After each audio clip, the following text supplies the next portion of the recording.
10 नुहे जून 12 रे शपथ नेबे राज्यर नुआ मुख्यमंत्री। आज अर्थात जून 10 रे नुहे आसंता 12 तारिख रे शपथ नेबे राज्यर मुख्यमंत्री अर्थात फलाफल जना पड़िबो 12 तारिख रे। विधानसभा निर्वाचन रे ओडिशा रे संख्या गरिष्ठता हासिल करी बीजेपी सरकार गठन करबाकू जाउछि। कुहा जाउथिला जून 10 रे ओडिशार नुआ मुख्यमंत्री भाबे शपथ नेबे, तेबे एही कार्यक्रम रे परिवर्तन होईछि।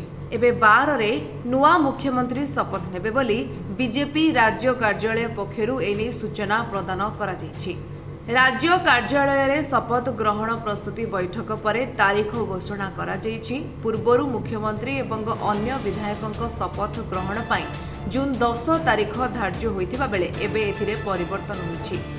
राज्य कार्यालय रे शपथ ग्रहण उत्सवर प्रस्तुति बैठक चलिथिबा बेले किए मुख्यमंत्री हेबे से नै किछि निर्दिष्ट सूचना एपर्यंत मिली पारि नाही।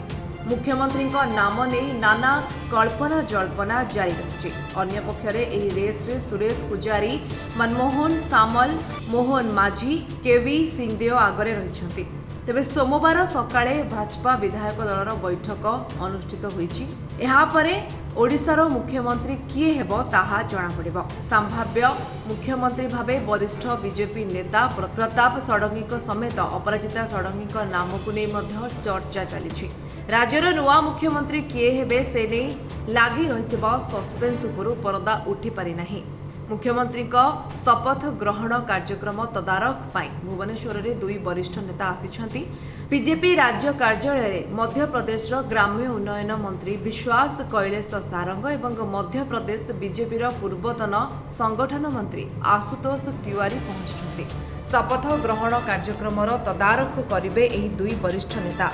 भुवनेश्वर रे रही कार्यक्रम परिचालना करबाकू एही 2 नेता आसिछंती। बीजेपी नुआ मुख्यमंत्री शपथ समारोह पर प्रस्तुति जारी रही। विपुल जनसमागम को दृष्टि रखी सुरक्षा व्यवस्था कड़ाकड़ी करा जायछि। जनता मैदान रे एसपीजी टीम समेत डीआईजी रैंकर अधिकारी सुरक्षा व्यवस्था जांच करिसेंती। किए हेबो मुख्यमंत्री सस्पेंस जारी रही। खोर्धा जिलापाल, गुइंदा निर्देशक, पुलिस कमिशनर एवं भुवनेश्वर डीसीपी उपस्थित रही तन्न तन्न जांच मध्य करिसेंती।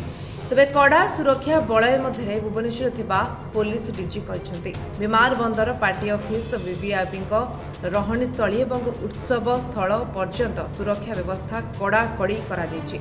यासह ट्राफिक एवं पार्किंग पाई स्वतंत्र व्यवस्था करा जिवो। शपथ ग्रहण समारोह रे सामिल हेबे प्रधानमंत्री नरेंद्र मोदी।